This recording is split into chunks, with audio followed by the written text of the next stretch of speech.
আসসালামু আলাইকুম ওয়া রাহমাতুল্লাহি ওয়া বারাকাতুহু। ইন্নাল হামদুলিল্লাহি জামিআন ওয়াসসালাতু ওয়াসসালামু আলা সাইয়্যিদিল মুরসালিন ওয়া আলা আলিহি ওয়া সাহবিহি আজমাইন। দেশ এবং দেশের বাইরে পৃথিবীর যে প্রান্ত থেকে আমাদের আজকের অনুষ্ঠান জ্ঞান বিজ্ঞান এবং মুসলিম ঐতিহ্য দেখছেন তাদের সবাইকে স্বাগত জানাচ্ছি। আপনারা জানেন যে আমাদের এই অনুষ্ঠানটির মাধ্যমে মুসলিমদের জ্ঞান বিজ্ঞানের বিভিন্ন শাখা প্রশাখায় যে অবদান তা তুলে ধরার চেষ্টা করি এবং তা থেকে আমাদের জন্য কি শিক্ষা বা আমরা যদি সেই অবস্থায় ফিরে যেতে চাই তাহলে আমাদের জন্য কি করণীয় সেটা নির্ধারণ করার চেষ্টা করি।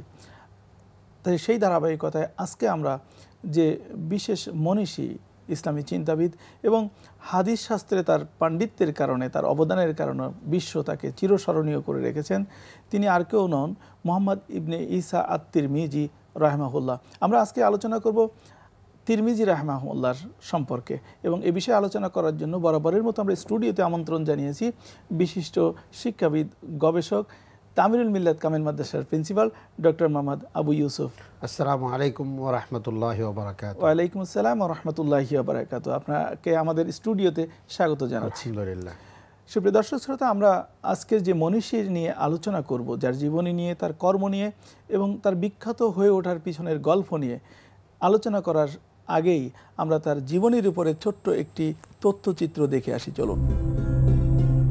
পার্সিয়ান ইসলামী পণ্ডিত ও হাদিস সংগ্রাহক ইমাম তিরমিজির পুরো নাম আবু ঈসা মুহাম্মদ ইবনে ঈসা আস-সুলামি আদ-দারির আল-বুকি আত-তিরমিজি। তিনি সুনান আল-তিরমিজি হাদিস গ্রন্থের সংকলক। এছাড়াও তিনি শামাইল আত-তিরমিজি গ্রন্থের রচয়িতা। এতে হযরত মুহাম্মদ সাল্লাল্লাহু আলাইহি ওয়াসাল্লামের ব্যক্তিত্ব ও চরিত্র সম্পর্কে হাদিস রয়েছে। তার জন্মস্থান ও জন্মসাল নিয়ে বিতর্ক আছে।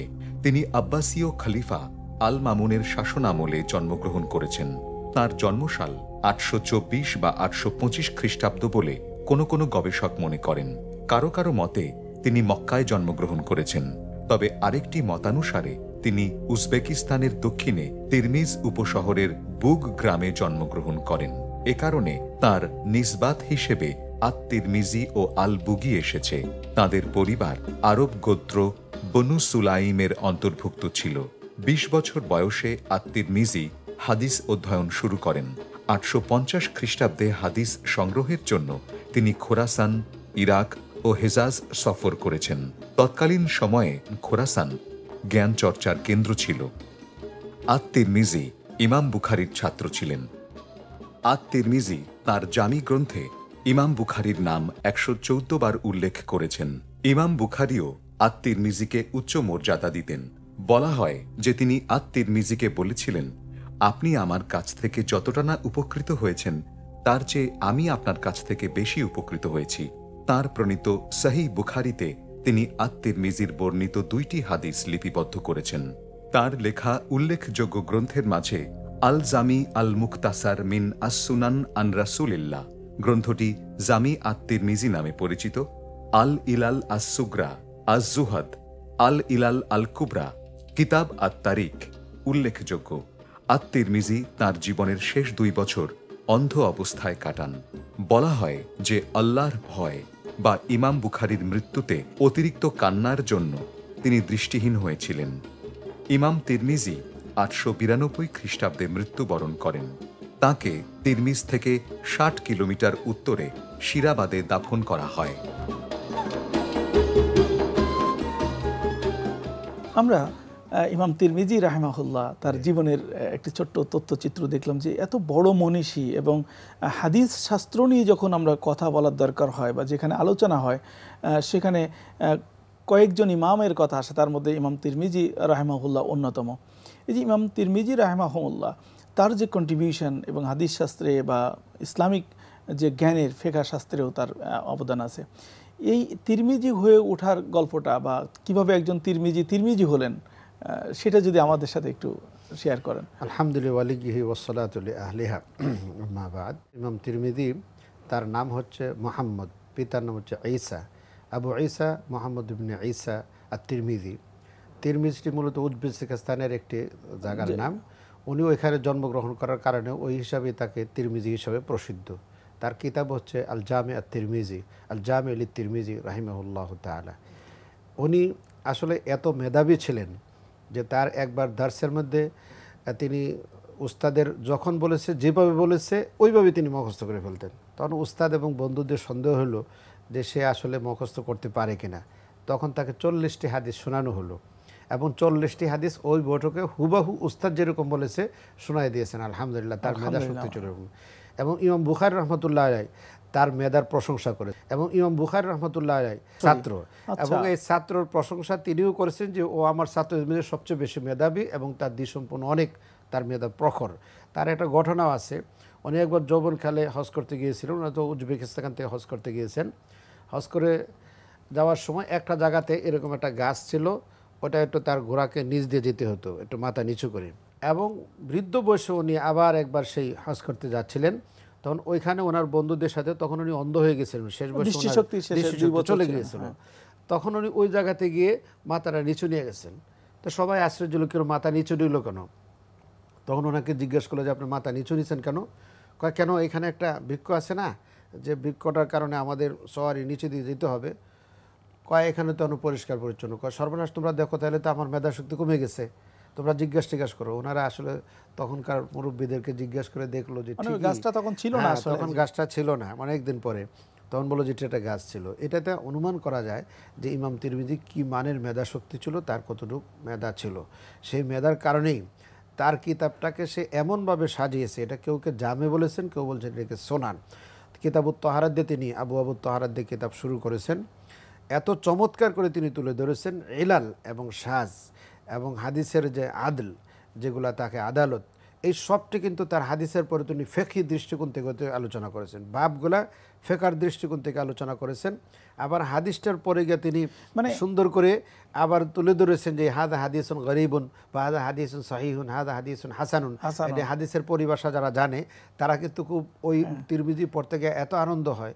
কওমি লাইনে দর্শনা দামিতে কিন্তু বুখারীর পরেই তিরমিজির মর্যাদা দেয়া সবচেয়ে বড় যিনি মুহাদ্দিস তিনি সেটা পড়ানো হয়, এবং এটার গুরুত্ব অনেক সবচেয়ে বেশি। ইমাম তিরমিজি হয়ে ওঠার জন্য যা যা দরকার মেধার সাথে সাথে, সে বিষয়গুলোকে কিভাবে দেখবেন? তিনিও তার যৌবনকাল থেকে ছোটো থেকেই তার হাদিসের প্রতি একটা বড় ধরনের ঝোঁক ছিল যে আমি হাদিস শিখবো এবং হাদিস শেখাবো।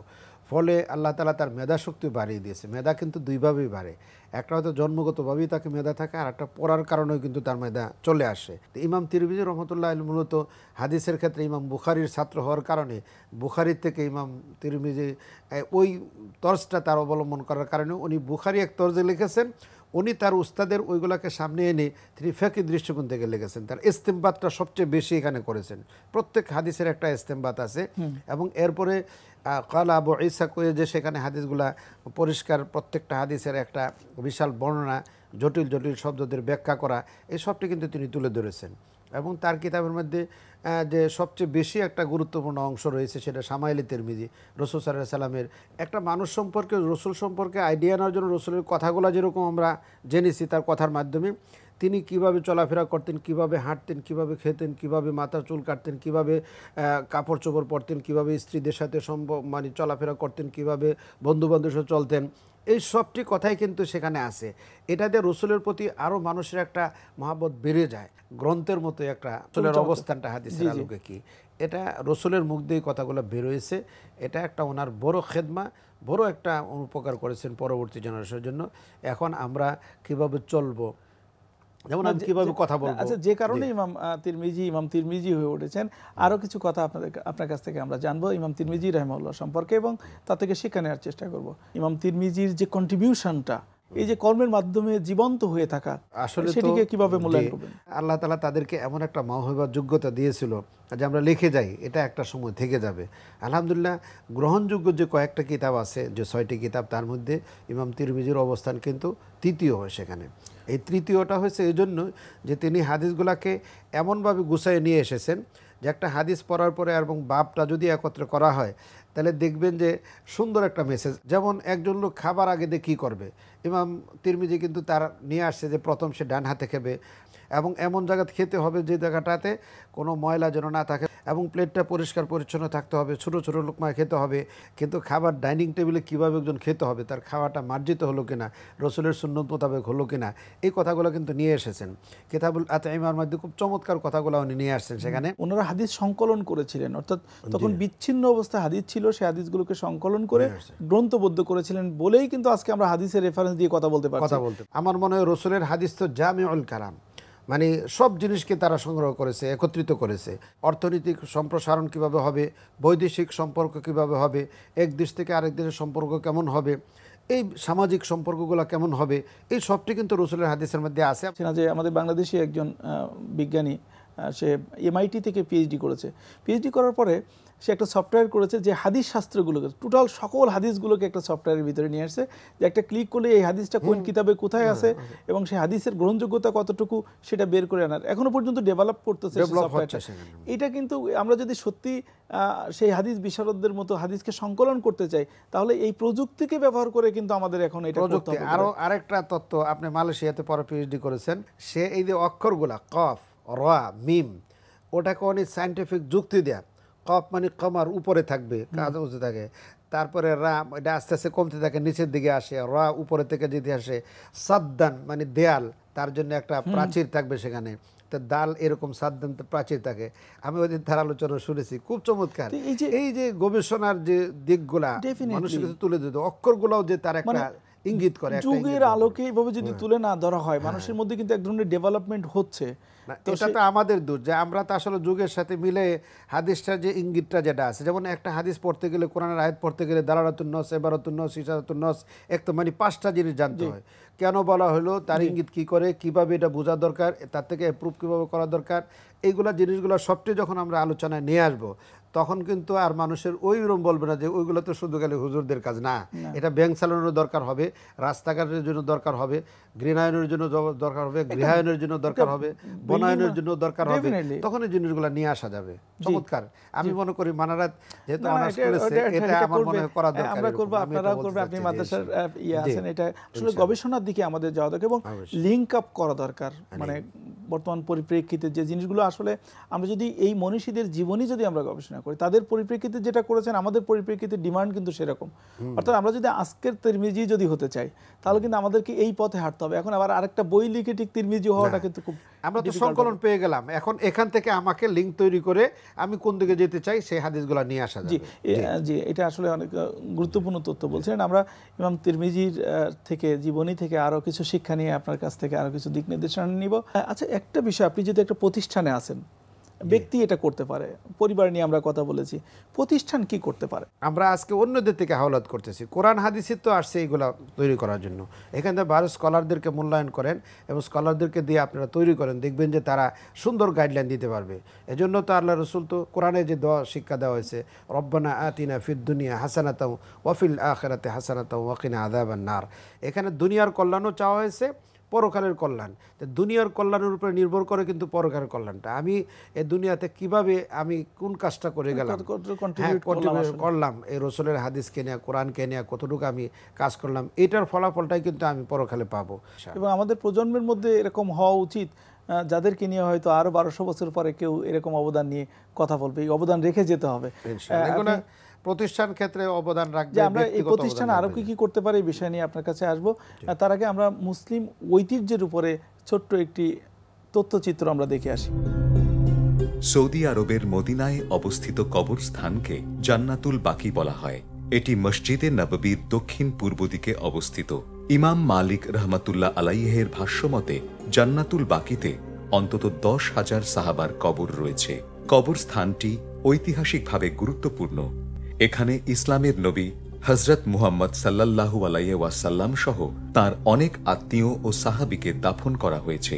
হযরত মুহাম্মদ সাল্লাল্লাহু আলাইহি ওয়াসাল্লাম এই কবরস্থানে বেশ কয়েকবার এসেছেন।